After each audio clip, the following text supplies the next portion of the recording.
Hello good morning student. Marathi text book page number 18 lesson number 3 गर्वाचे घर खाली. गर्वाचे घर यानी जो जिस चीज़ पर अहंकार करता है, प्राइड करता है, वह वो चीज़ उसे एक दिन मुसीबत में डाल सकती है. इस लेसन के अंदर वो बताया गया है.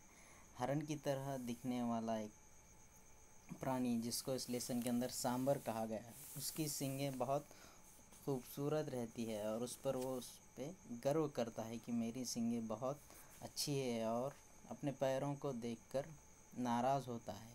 तो क्या होता है इस लेसन के अंदर बताया गया है कि कैसे उसको अच्छी दिखने वाली चीज़ जो उसकी सींग है कैसे मुसीबत में डालती है. तो देखिए पेज नंबर 18 गर्वाचे घर खाली, फर्स्ट पैराग्राफ.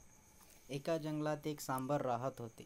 एक जंगल के अंदर ये सांबर यानी हरण की तरह दिखने वाला ये प्राणी एकदा ते पाणी पिण्यासाठी एक दफ़ा वो पानी पीने के लिए तळ्यावर गेला. छोटे से तालाब के ऊपर हो गया. तळा मतलब छोटा सा तालाब. पानी प्याले, पानी पीता है. नंतर त्याने पाहिले, उसके बाद पानी पीने के बाद वो तालाब के अंदर अपनी परछाई देखता है.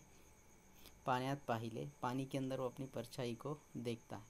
पाण्यात त्याला स्वतःचे प्रतिबिंब दिसले. स्वतःचे प्रतिबिंब पानी के अंदर उसको अपनी खुद की परछाई दिखाई देती है. तो उस पानी के अंदर जब वो पानी पीता है उसकी परछाई उसे दिखाई देती है. उसके बाद त्याला त्याची शिंगे, उसके बाद उसकी जो सिंग है वो बहुत खूबसूरत दिखती है. दनकट, पसरट. दनकट यानी मजबूत, पसरट मतलब फैली हुई, सुंदर दिसू लागली. उस पानी के अंदर उसकी जो सिंग है उसे बहुत खूबसूरत दिखाई देने लगी. त्याला खूब आनंद आला. जब उसने अपने सिंगों को पानी के अंदर देखा अपनी परछाई में तो वो बहुत खुश हुआ. सिंगों को देखकर बहुत खुश हुआ. थोड्या वेळाने त्याचे लक्ष पायाकडे गेले. कुछ देर बाद उस वो अपने पैरों की तरफ देखता है. पायाकडे गेले. पाय वाळलेल्या काटक्यासारखे होते. उसके पैर जो है सूखी लकड़ी के तरह उसे दिखाई दिए. वाळलेल्या यानी सूखे हुए. त्याला पाहून तो खूब दुखी, त्याला वाईट वाटले. वो उसे देखकर वो बहुत नाराज़, वो अपने पैरों को देखकर बहुत नाराज़ होता है कि उसके पैर जो है सूखे हुए लकड़ी की तरह उसे दिखाई देते हैं. तो मनाशीच विचार करू लागला. तो आगे देखिए, मनाशीच यानी दिल ही दिल में सोचने लगा, विचार करू लागला. उसके दिमाग में थिंकिंग आने लगी. वो सोचने लगा, शिंगाप्रमाणे ही पायही सुंदर असते तर किती बरं झालं असतं. अब वो सोचने लगा कि जिस तरह मेरी सींगें हैं उसी तरह अगर मेरे पैर होते तो कितना अच्छा होता. अब वो सोचने लगा कि मेरे सींग जो है बहुत खूबसूरत है और पैर जो है एकदम लकड़ी की तरह है.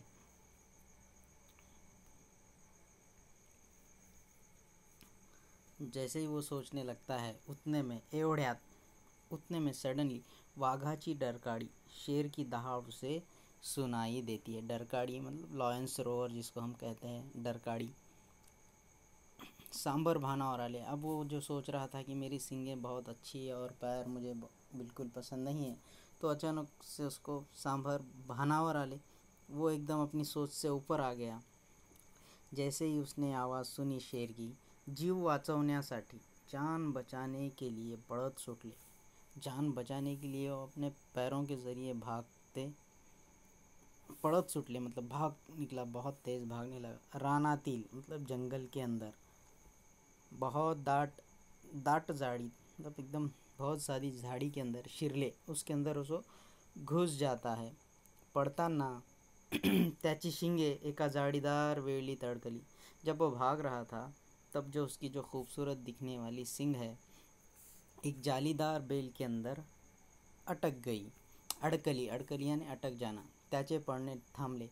तो उस वजह से उसकी सिंगें उस बेल के अंदर अटकने की वजह से उसका भागना जो है रुक गया. वाघाची डरकाळी पुन्हा ऐकू आली. शेर की दहाड़ उसे फिर से सुनाई दी और फिर से वो घबरा गया. शिंगे तर जाळीत अडकलेली होती। उस वक्त जब शेर की आवाज़ आ रही थी, उसके सिंग जो है उस जाली के अंदर फंस चुके थे। शिंगे सोडवण्यासाठी, सिंग छुड़ाने के लिए उसने बहुत खूब धडपड केली। शिंगे सोडवण्यासाठी तिने खूब धडपड केली।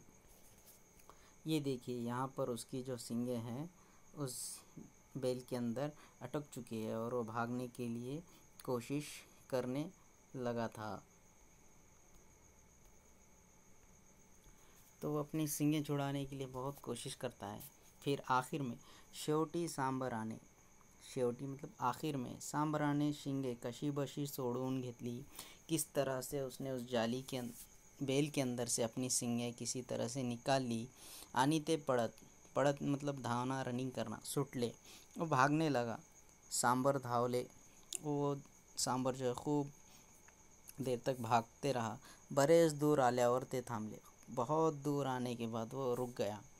आता आपल्या मागे, अब मेरे पीछे, मागे मतलब पीछे, वाघ नाही, शेर नहीं है।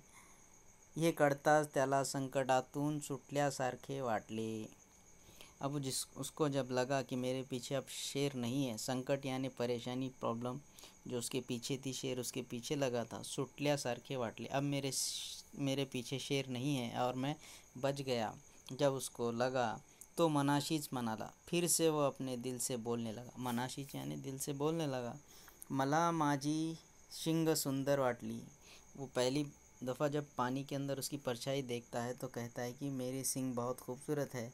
अब वो दिल ही दिल में सोच रहा था कि मला माझी शिंगे सुंदर वाटली, मुझे मेरे सिंग खूबसूरत दिखाई दिए। पण, जिस पर वो गर्व कर रहा था कि मेरे सिंग बहुत खूबसूरत है, अब यहाँ कह रहा है कि पण या सुंदर शिंगांनी मला अडचणीत आणले।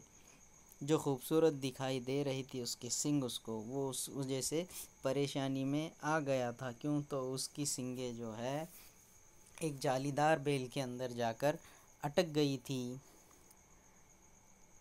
पण कुरूप दिसणारी पायांनी मात्र माझा जीव वाचवला।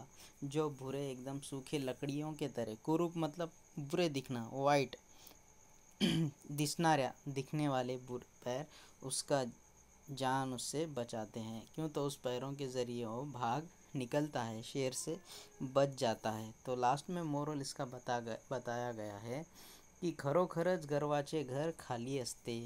जो जिस चीज़ पर ज़्यादा रश्क करता है, प्राइड करता है, अहंकार दिखाता है, वो उसे एक दिन परेशानी के अंदर डाल देती है। तो इस लेसन के अंदर हमें ये बताया गया है कि किसी चीज़ पर ज़्यादा गर्व, रश्क नहीं करना चाहिए। Thank you.